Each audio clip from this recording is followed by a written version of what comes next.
Olá, boa noite, sejam muito bem-vindos para mais um Papo da Madrugada no Instante News ponto um. Aqui com a gente, Marcelo Campos. Tudo bem, Marcelo? Boa noite para você que nos acompanha e boa noite para você também, Ronaldo Rosas. Pessoal, começamos então o programa de hoje após a suspensão do nosso canal por uma semana, justamente na reta final das eleições, não é, Marcelo? Infelizmente, o nosso papo da madrugada da semana passada, ele foi retirado do ar, né? Cerca de 450 pessoas já tinham assistido o programa e eu tenho certeza que não viram nada de errado com os comentários que nós fizemos. Nós sempre tomamos o cuidado de, ao enviar o vídeo para o YouTube, né, aguardar a verificação do próprio canal. E a gente só publica o vídeo depois do sinal verde da plataforma. E isso aconteceu. Só que depois de algumas horas, depois que a gente publicou o vídeo, a plataforma informou que o nosso conteúdo foi removido por causa de uma violação das famosas diretrizes da comunidade. Nós tentamos mostrar que nós publicamos o vídeo após o ok da plataforma, né? E que uma eventual mudança de opinião deveria ser precedida aí de um comunicado para a retirada do trecho, que no ponto de vista deles violou aí as diretrizes vigentes. Mas a suspensão do canal por uma semana foi mantida. Vida que segue, né? Pois é, vida que segue. Mas essa foi uma semana de ressaca, viu? O resultado dessas eleições pegou muita gente de surpresa. Se elas foram justas ou não, bom, pelo menos até agora não se comprovou nada. Mas o sentimento de indignação tomou conta de milhões de brasileiros, Marcelo. E essa indignação, Ronaldo, tem a ver com a postura das autoridades que conduziram esse processo, né? E isso começou lá atrás, com a descondenação do Lula. Isso foi o grande tapa na cara da sociedade brasileira. Se você juntar isso ao inquérito ilegal das fake news, que apesar da solicitação para o seu arquivamento por parte da PGR, foi prorrogado inúmeras vezes e até hoje os advogados das partes não tiveram acesso aí às informações necessárias para a elaboração das defesas, você vê aí como estão as coisas, né? Teve também o ativismo judicial e político explícito aí de ministros do Supremo, que conseguiram impedir a aprovação do projeto do voto impresso auditável, uma articulação aí que eu considero bastante duvidosa com líderes de partidos. Outra aberração foi a benevolência das autoridades com relação aí às ofensas proferidas contra o presidente Bolsonaro e um rigor parcial quando o contrário acontecia, né? Teve também a censura a veículos de comunicação, como a Jovem Pan, a Gazeta do Povo e a Brasil Paralelo. No caso da Jovem Pan, ela foi impedida de falar verdades com relação ao candidato da esquerda. Um verdadeiro absurdo. Quanto à Gazeta do Povo, foi imposta a retirada de 31 publicações que associavam o candidato do PT à presidência da República, Luiz Inácio Lula da Silva, ao ditador da Nicarágua, Daniel Ortega. E no caso da produtora Brasil Paralelo, ela foi proibida de exibir um vídeo que fazia alusão à tentativa de homicídio do presidente Bolsonaro, que seria lançado na última semana das eleições. Mas o pior é que proibiram o lançamento do vídeo sem terem assistido o documentário. Foi censura prévia, né? Que, segundo a ministra Carmen Lúcia, uma grande democrata, afronta a Constituição, mas seria permitida só um pouquinho, né? E pelo que a gente está vendo, isso aí está longe de acabar, né? Você vê o caso aí da deputada Carla Zambelli, que está proibida, teve as redes suspensas e está proibida de fazer qualquer participação em rede social até a posse do Lula. Eles querem reescrever a história, mas eu acho que não vão conseguir, não. Bom, agora quem diria até a Folha de São Paulo, né, tenta fazer as pazes com a opinião pública. Ontem o colunista Leandro Narloch publicou em sua coluna um comentário com o título Um sentimento de injustiça paira no ar, falando sobre as lambanças do ministro Alexandre de Moraes, que tiraram a legitimidade da eleição e deram força aos protestos, né? É, olha, o jornalista da Folha, ele começa a matéria dizendo o seguinte: dê a um homem uma narrativa de injustiça, convença-o de que ele ou o seu grupo foram oprimidos e que é preciso castigar os injustos para o mundo voltar ao eixo. E em pouco tempo, ele será tomado pelo ódio. Segundo ele, no melhor dos casos, o grupo vai fechar rodovias ou vai derrubar estátuas de personagens históricos. E no pior, vai participar de matanças. Ele tenta mostrar aí que a esquerda também foi oprimida, né, quando ele cita o caso das estátuas, mas nas entrelinhas ele deixa claro que, na pior hipótese, vão ocorrer matanças. A gente sabe que isso aí é uma alusão subliminar aos bolsonaristas, né, que armados até os dentes, agora precisam ser desarmados.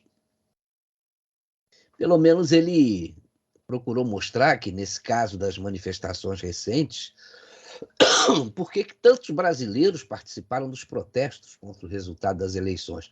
Ele atribuiu a uma dose de verdade com relação aí a alguns pontos, como o silêncio do presidente, a difusão de fake news, só da direita, né? E para ele fazem parte do caráter nacional, de um caráter nacional autoritário. Mas o que ele admite é que um forte sentimento de injustiça paira no ar. E realmente só não vê quem é cego, né? E para ele, esse sentimento de injustiça tem relação com as lambanças do ministro Alexandre de Moraes, que, segundo o jornalista, tiraram a legitimidade dessa eleição e deram força aos protestos. Veja que já estão preparando o terreno para que o Lula se transforme mais uma vez em vítima, né? Só que agora de um ministro do STF, ou TSE, que por suas atitudes mancharam a imagem das eleições, ou manchou a imagem das eleições. E não tenham dúvidas de que, se o Alexandre de Moraes não colocar um pé no freio dos seus arrobos autoritários e atrapalhar o governo do presidente eleito, como fez com o governo Bolsonaro, ele vai ser o alvo, próximo alvo, né, da imprensa do consórcio. Milhões de brasileiros estão inconformados e eu me incluo nesse grupo. Foi a eleição mais revoltante da história do Brasil. É verdade, estamos juntos, né, Marcelo, nesse sentimento de revolta, né? Eu recebi essa semana um texto do Gustavo Conte, que eu não posso deixar de ler para vocês. O título é O Imbrochável. Imbrochável significa resiliente, forte, o que não falha na hora H. E diz o texto: eu não queria dizer isso. Pode ferir sensibilidades, desmanchar castelos de areia, coisa e tal, mas que se dane. O fato nu e cru é que Bolsonaro vai sendo canonizado, imortalizado e santificado no altar máximo da glorificação histórica. Nem Churchill, nem Roosevelt, nem Nelson Mandela chegaram perto dessa dimensão. E essa consagração é insuspeita. Não há maior prêmio nem maior insígnia do que ser perseguido e caçado com este nível de violência pelo aparelhamento judicial e financeiro em uníssono, com o auxílio de toda a imprensa e dos serviços de inteligência nacionais e estrangeiros. É o maior reconhecimento de uma vida que teve um sentido maior, léguas de distância, do que a maioria de nós poderia sonhar. Nem todos os títulos honoris causa do mundo juntos equivalem a essa deferência. Ser perseguido por gente do sistema, por representantes máximos do capital, da normatização social e da covardia intelectual, gente, né, que pertence ao lado comunista da história, o lado negro da bestialidade socialista.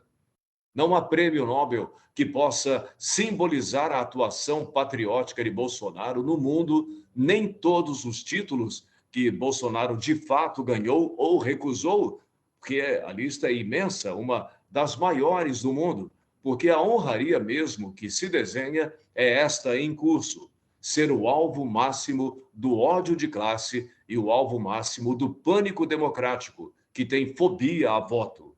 Habitar 24 horas por dia a mente desértica dos inimigos da pátria e povoar quase a totalidade do noticiário político de um país durante 33 anos, dando significado a toda e qualquer movimentação social na direção de mais direitos e mais soberania, acreditem, não é pouco. Talvez não haja prêmio maior no mundo, porque Bolsonaro é ele mesmo o prêmio. É ele que todos querem, para o bem ou para o mal. É o líder fetiche, a rocha que ninguém quebra, o troféu, a origem, a voz inaugural, que carrega as marcas da história no timbre e na gramática. Há de se agradecer essa grande homenagem histórica que o Brasil vem fazendo com extremo esmero a esse cidadão do mundo. Ele poderia ter sido esquecido como FHC, mas não, caminha para a eternidade, para o Olimpo, não dos mártires, mas dos homens que lutaram e fizeram valer uma vida em toda a sua dimensão espiritual e humana. Marcelo. Muito bom mesmo, né, Ronaldo? E ele vai continuar ocupando essa mente desértica dos inimigos da pátria, que já disseram que vão pedir à justiça a sua inegibilidade, né? Grande conciliação, né, que a gente está vendo por parte do partido do novo presidente. Eles sabem, no fundo, né, que em eleições limpas o Bolsonaro seria imbatível. E quando eu digo eleições limpas, eu estou me referindo a uma paridade que não existiu nesse último pleito. Isso ficou muito claro. E eu quero deixar claro que eu não estou falando aí das urnas eletrônicas, porque essas devem ser santificadas, idolatradas e reverenciadas como patrimônio material da humanidade, né? Um exemplo para o mundo, mas que por enquanto só são adotadas no Brasil, no Butão e em Bangladesh. Pois é, o jornalista brilhante, hein, Fernão Lara Mesquita, publicou um vídeo bastante interessante, onde ele fala sobre a necessidade de calar o ministro Alexandre de Moraes e mostra a receita do bolo. Vamos ver? Fernão Lara Mesquita no 3 de novembro. Gente, quantas emoções esses dias, hein? Mas vamos lá. Você não suporta o Alexandre de Moraes? Tem horror ao lulismo? Ama o Brasil? Nós temos a solução. Nada de golpe militar, gente. Nada de cassações de indivíduos. Isso é tudo bobagem, passado. Tem um castigo que é muito pior para quem tem tão desenfreado amor por si mesmo quanto Alexandre de Moraes, que é calar a boca dele, tirar ele das redes de televisão autoconvocadas, impedi-lo de legislar, condená-lo a se comportar não como juiz, nem muito menos como delegado de polícia, que ele não é, mas como um ministro de Supremo Tribunal, e de quebra desmontar o golpe bolivariano que o lulismo armou bem na cara da eleição do Lula. Como? Tudo isso é possível, gente. E com as novas maiorias eleitas para o Congresso, para a Câmara e para o Senado, é possível com uma simples emenda constitucional. Portanto, gente, olha, foco e mobilização absolutos em empurrar Congresso adentro uma emenda constitucional com 4 pontos em substituição ao vasto trololó cheio de penduricalhos, de idas e vindas e de curvas para lá e para cá, feitas em cima da perna no capítulo 3, que é o que trata do Poder Judiciário, seção 2, que trata do STF, artigos 102, 103, 103A e 103B, você vê como eles vão remendando a coisa, que trata das competências do Supremo Tribunal na Constituição brasileira, e trocar tudo aquilo por 4 proibições absolutamente altas e claras. Número 1, fica proibida qualquer manifestação dos ministros fora dos autos. Número 2, fica proibido toda e qualquer decisão monocrática no Supremo Tribunal. Número 3, fica proibida a criação de qualquer figura de lei nova que não conste da ordem aprovada pelo Congresso Nacional. Número 4, fica proibido qualquer julgamento que não envolva a confirmação ou não da constitucionalidade das leis aprovadas nos legislativos, sendo obrigatória a demonstração do dispositivo constitucional violado.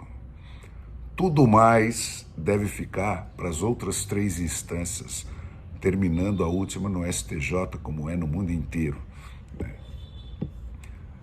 Isso tudo é possível, gente, com uma emenda constitucional. Portanto, esqueça tudo mais que possa produzir ruído e não resultado. Vamos arrumar o Brasil de uma vez para sempre, em vez de perder tempo na armação de vinganças pessoais. Condene os Alexandres de Moraes ao açoite eterno pela sua vaidade reprimida. Olha que delícia que é isso. Condene-os ao silêncio que eles quiseram te impor.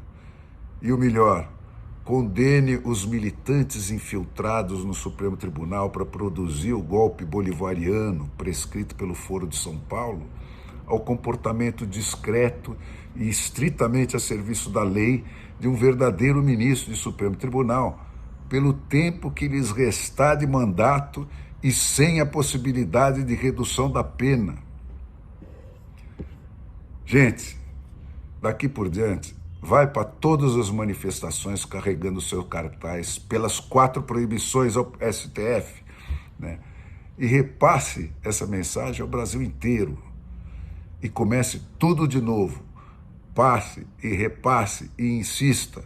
Não esqueça, fica proibido ao STF qualquer manifestação dos ministros fora dos autos, toda e qualquer decisão monocrática, a criação de qualquer figura de lei nova que não conste da ordem aprovada pelo Congresso Nacional, qualquer julgamento que não envolva a confirmação ou não da constitucionalidade das leis aprovadas nos legislativos, sendo obrigatória a demonstração do dispositivo constitucional violado.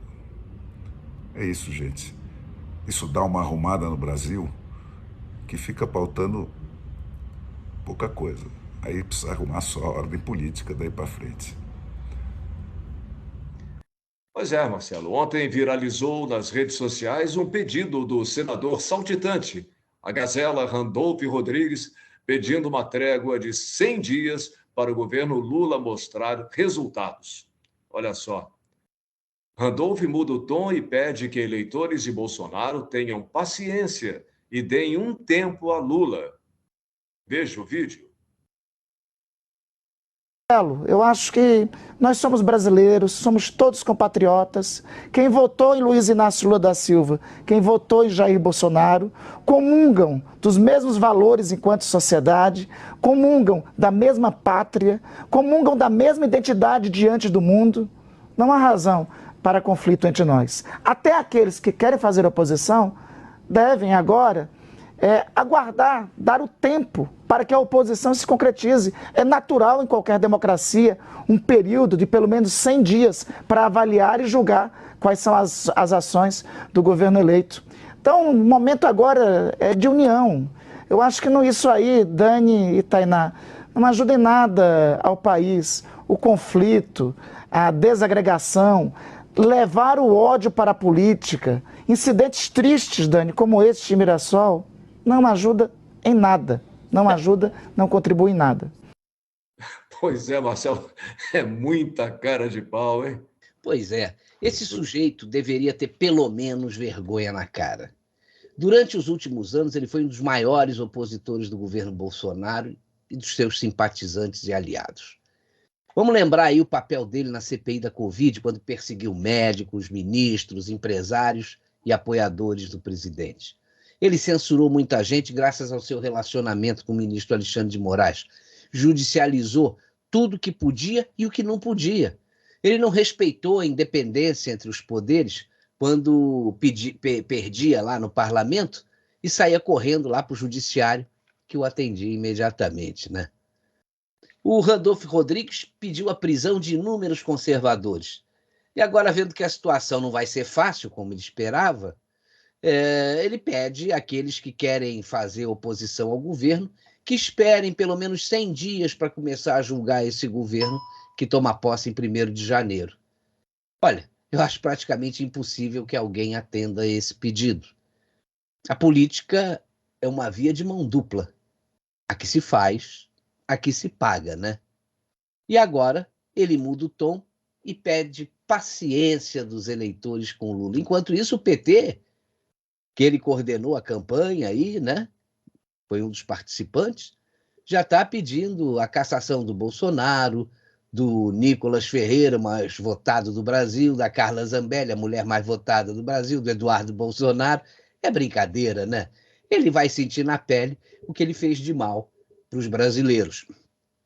Por que só agora ele diz que nós somos brasileiros, nós somos todos compatriotas, quem votou em Luiz Inácio da Silva, quem votou em Jair Bolsonaro, comungam dos mesmos valores, enquanto a sociedade comungam da mesma pátria, né? Comungam da mesma identidade diante do mundo. Não há razão para conflitos entre nós. O cara que alimentou os maiores conflitos nesse país vem com essa agora, rapaz. Ele deveria ter tido essa postura desde a CPI da Covid. O Randolph prejudicou o Brasil e transformou o Supremo em uma marionete. Ele é um dos responsáveis aí pelo descumprimento da Constituição, quando ele incentivou o ativismo judiciário e judicializou questões de responsabilidade do Congresso que ele não respeitou. Como o Congresso também é apático, tem um presidente pusilânime, aí juntou a sede com a vontade de beber, né? Ele foi um dos maiores responsáveis por esse ativismo judicial que a gente está testemunhando aí hoje. Esse cara deve ir para o esgoto da política brasileira. É um que não vai fazer falta nenhuma, viu? Com certeza, Marcelo. Agora, essa semana foram publicados inúmeros vídeos nas redes sociais que deixam no ar que a fraude das eleições foram descobertas e que haverá revelações bombásticas. Você viu algum desses vídeos, Marcelo? Olha, eu vi, Ronaldo, em virtude do momento que a gente está vivendo, eu prefiro ficar calado. Se aconteceu alguma coisa que seja revelada com as devidas provas, para que as providências aí então sejam tomadas, tudo bem. Caso contrário, isso só vai fazer mal para as pessoas. Os vídeos fazem sucesso porque eles vão ao encontro das expectativas de todo cidadão que está indignado. Só que a gente não pode atestar a veracidade desses vídeos, por isso eu prefiro não fazer comentários aqui sobre eles. Em princípio, a eleição terminou e o novo presidente vai ser diplomado no dia 19 de dezembro e vai tomar posse no dia 1º de janeiro. A gente precisa se organizar para combater a perseguição que vem por aí e para fortalecer a oposição a esse governo que nem deveria ter sido eleito.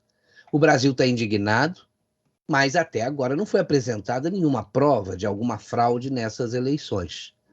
Então, vida que segue, né?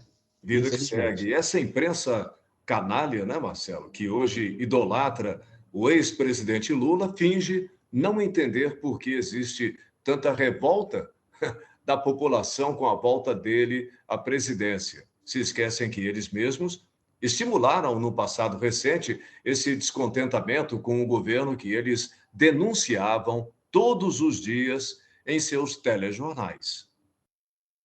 Maior apreensão de dinheiro vivo da história. Muito dinheiro, a imagem que marcou o dia de ontem.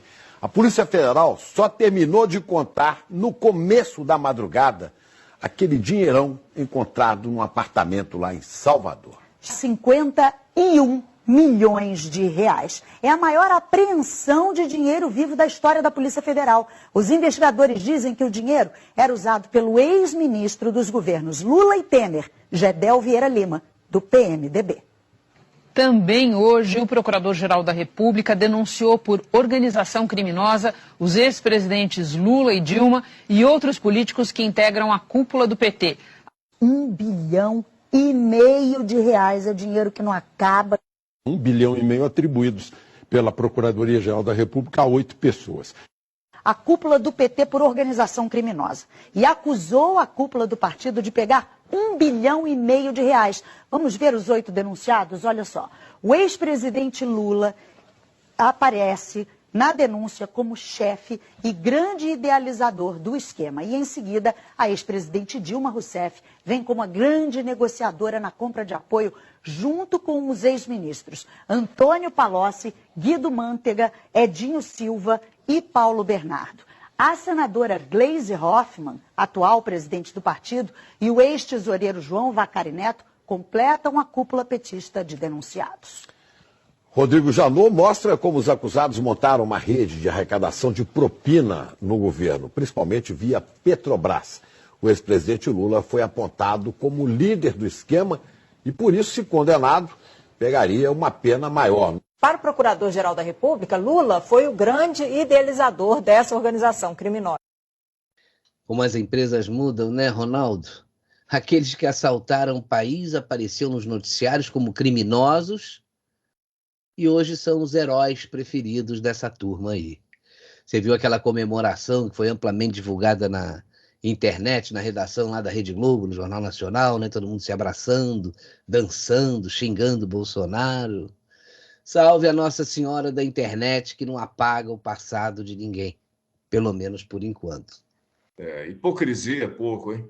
Agora, essa foi uma semana pesada e de muita frustração. Por isso, nós vamos encerrar o Papo da Madrugada de hoje um pouco mais cedo, porque não temos espaço, né, Marcelo, para a alegria, como de costume, no final de cada programa. Nós vamos deixar as homenagens ao nosso grande amigo, o mágico Hamad, e o nosso momento de humor para, talvez, semana que vem, se deixarem, né?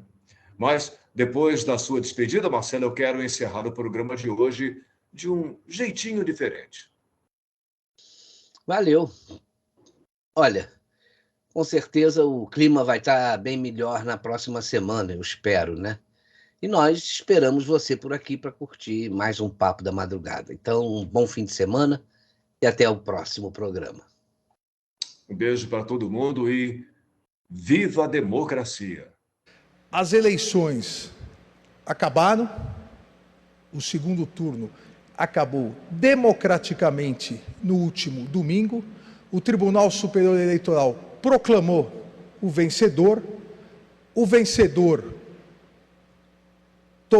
será diplomado dia 19 até 19 de dezembro e tomará posse dia 1º de janeiro de 2023.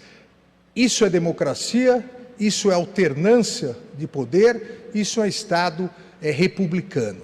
Não há como se contestar um resultado democraticamente divulgado com movimentos ilícitos, com movimentos antidemocráticos, com movimentos criminosos que serão combatidos e os responsáveis apurados e responsabilizados sob a pena da lei. A democracia venceu novamente no Brasil.